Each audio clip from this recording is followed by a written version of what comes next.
everybody, DizzyDreamz here, back with another Grow Castle video. I'm very excited to go over this build. This build takes heavy inspiration from Calypso's BBQ build, so major shout out to Calypso. I'm calling this DizzyDreamz Fire Army Devilhorn 5 gold build. These are my current ratios. My current gold power is 47, and for those of you who don't know, gold power is basically how much gold you've spent on your account compared to your wave level. Genuinely speaking, a free-to-play player will be around 15 to 20 gold power, and a tab 24/7 player will be around 30 to 35 gold power, and people who spend even more money are above that. I have spent a lot of money in this game, but for the future, I do plan on not buying gold packs anymore and just having 24/7. So my ratios will drop down to, or at least my gold power will drop down to around 30. And I have my desired ratios set for how I want to level up this build for the future, which I will be going over now. I want my town archers to be at a 2 ratio. As you can see, they're a lot higher than that at the moment. This is mainly because TA is my main way to take care of air, other than Windy and my air CC support, which doesn't really do damage. Just makes the air take more damage and be easier to deal with. And Town Archers is also extremely important for my boss kill.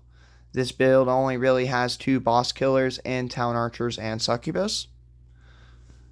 So having a high TA ratio is very important. Next up is Castle. I want to get this ratio to a 6. I might have to play with these ratios, with Castle and Worm ratios at the very least, because Fire is one of the most taxing builds when it comes to mana power. And genuinely, I would not recommend running Fire until around at least 2 million waves, where you have enough SP to really play around, because you have to have the whole fire, the whole ice, and the whole poison tree just for it to be somewhat viable. And that's not even counting that you want all, well, not all the summon tree, but you want the slinger nodes, you want the immune to knockback nodes, you want the more health for your summons. It's a very high SP requirement build. I don't even have all the skill points yet that I want for the build, and I'm a pay-to-play player. But Goblin and Windy, I'm going to try to keep them at a 4-5 ratio. My Succubus, I want to try to keep at a 8, being she is the main boss killer besides Town Archers. And all my CCs, which you're probably like, Dizzy, why are you using this? This looks like such trash. But I will go over my reasoning behind these.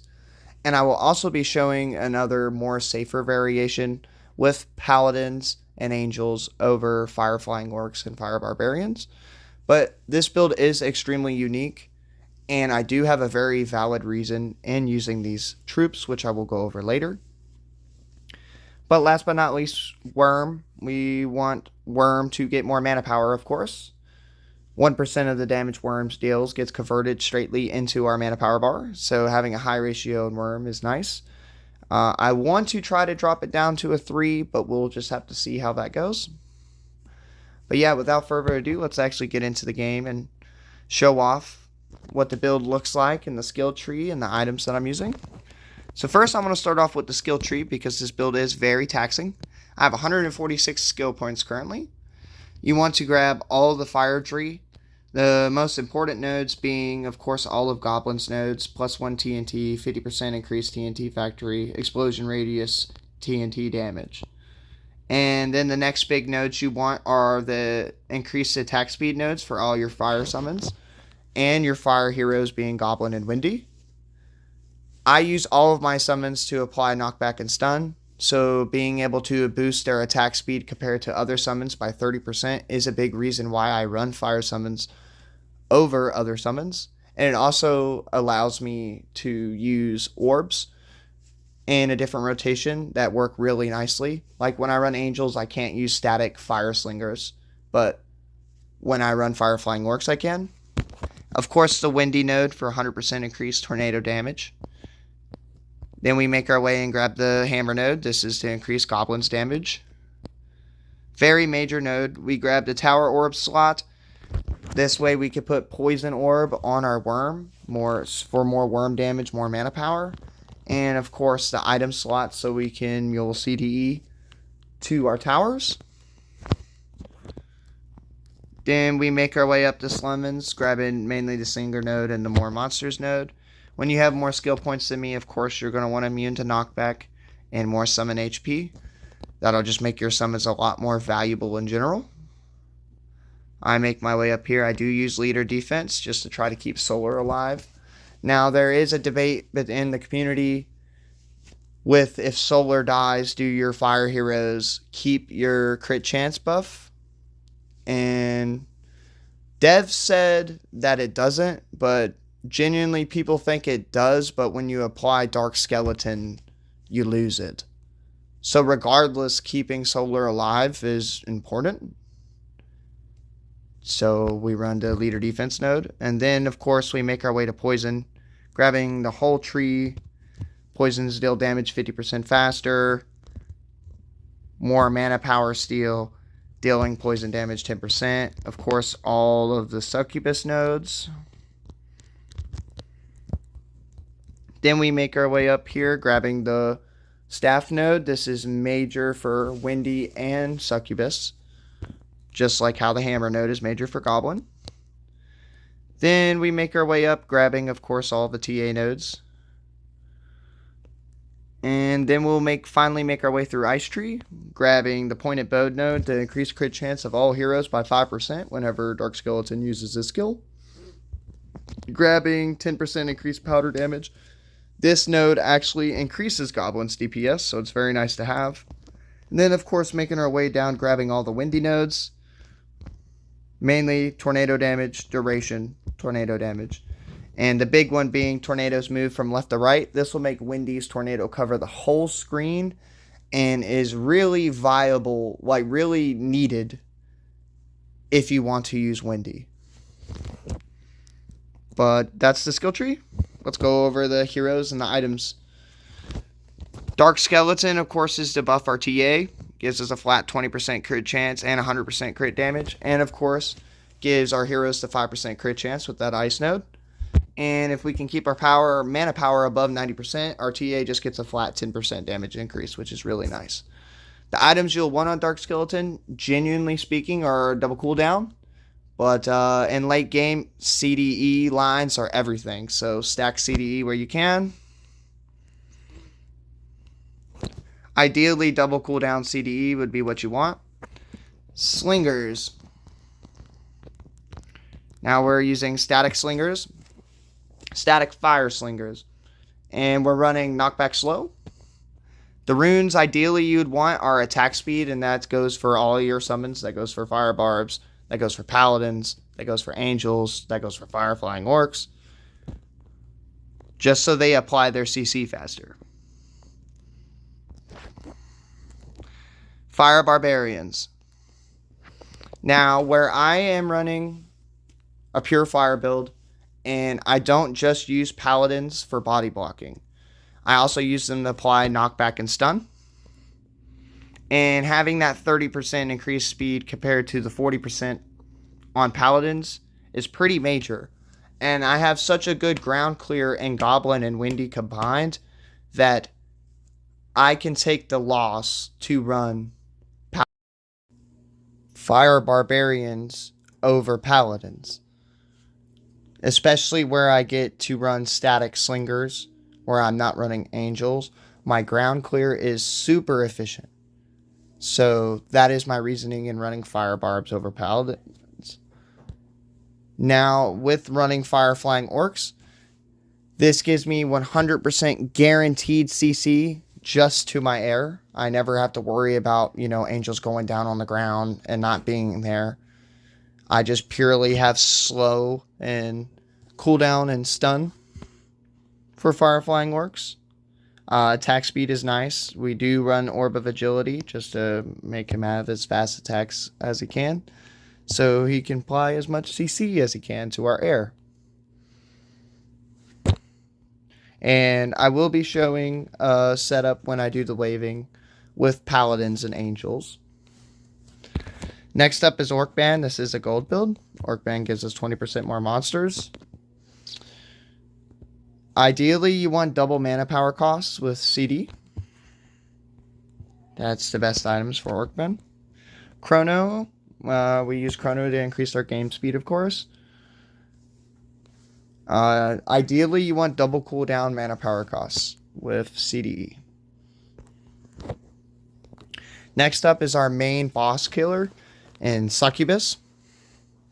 Ideally, you'll want to run attack speed, crit chance, and crit damage.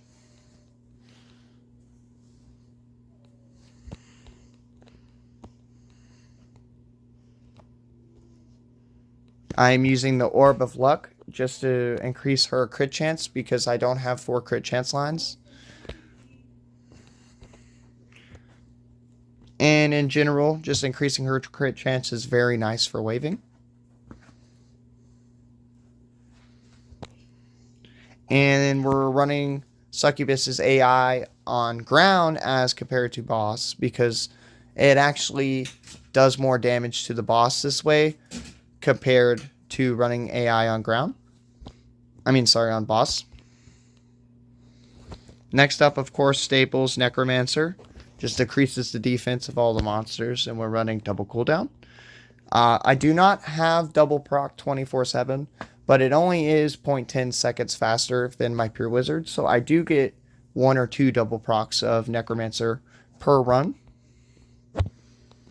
Next up, of course, is Pure Wizard, and just running the best cooldown items that I have. I got my Pure Wizard down to 7.45. Next up, our main ground clear in Goblin. We set the AI to near. Ideally, you want crit chance, and either fire damage, critical damage, or attack speed. All those are very beneficial for Goblin. I'm running double fire damage, double crit chance, and that seems to work very well with me.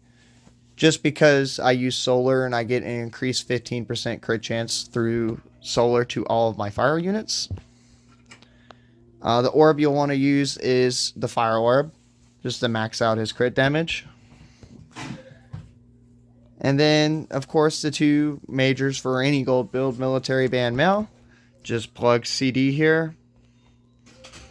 Same with Alchemist, but ideally you want cooldown CDE. The more cooldown you have on Alchemist, the more gold that she's going to make you throughout the wave. Then last but not least, one of my favorite heroes besides Goblin is Wendy. And ideally you want double crit chance area skill damage. And especially if you don't have max CDE, or if you want to try to double proc Fire Wendy in the future, like by putting it beside Pure Wizard where Necromancer is, you'll want at least 1 cooldown line. But genuinely, double crit chance with area skill damage is what you'll want for Wendy. And the only really beneficial runes, of course, other than +1 tornado, that's required. Same with TNT damage on Goblin. Those are musts when you run these heroes. But attack speed doesn't really affect Wendy that much. So honestly, if you don't want to run own bonus gold, you'd want to run fire damage as your runes. As you can see, I'm up to 17 CDE with +1 from a cooldown rune. But without further delay, let's actually show off the waving and how it runs.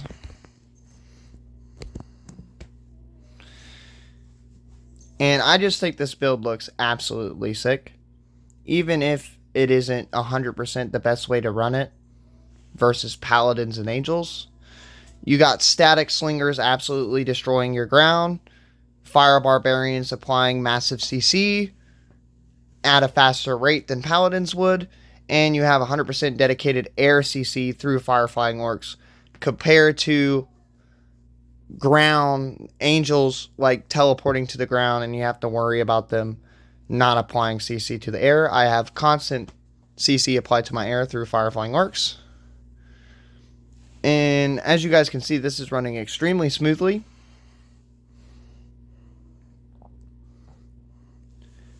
And And especially to see anything run without max CDE is kind of crazy. But yeah, in general, I think it's a very sick looking build, as you can see.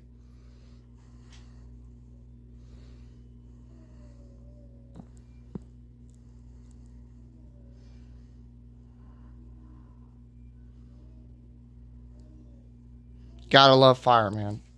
I think it's just the coolest looking troops in the game, to be honest. I'll let this wave a couple more times, and then I will show off the Angel Paladin setup. However, when you do run it that way, you do lose static slingers.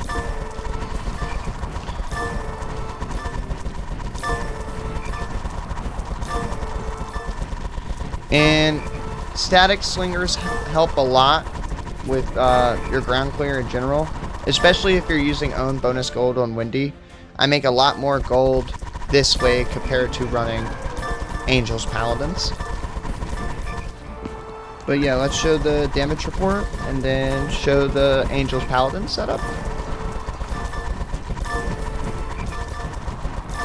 And generally speaking, if you don't have really good CDE damage reduce lines, you know, with stun or knockback, it's much better to run Paladins.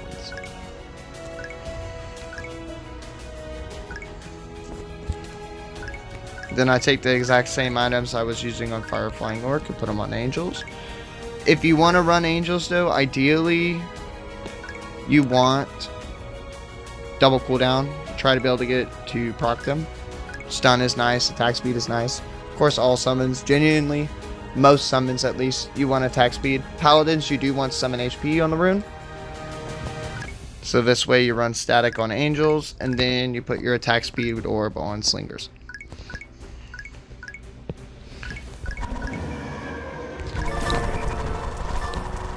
And this is also extremely effective.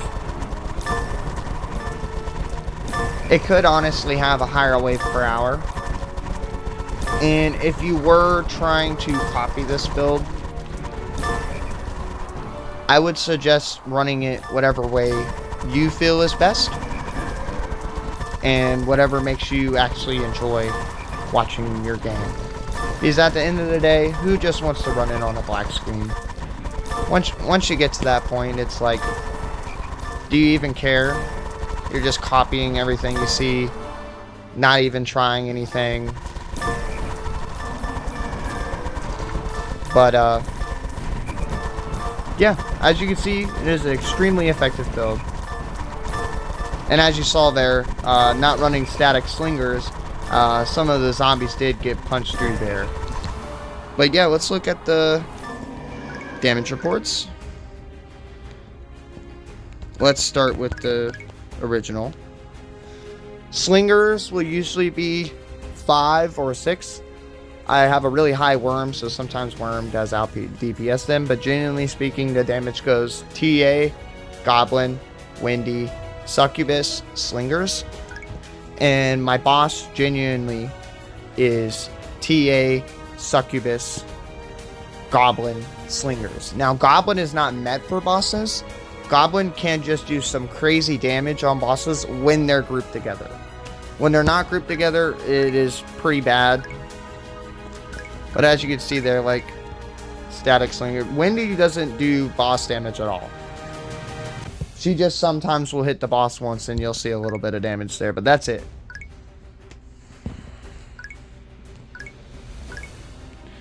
And this is the setup with Angels. Obviously, Angels would be where Slingers are. And the damage would be the same. But, yeah. Definitely let me know what you guys think about this build. I am very happy with the results of it. I think it's very viable.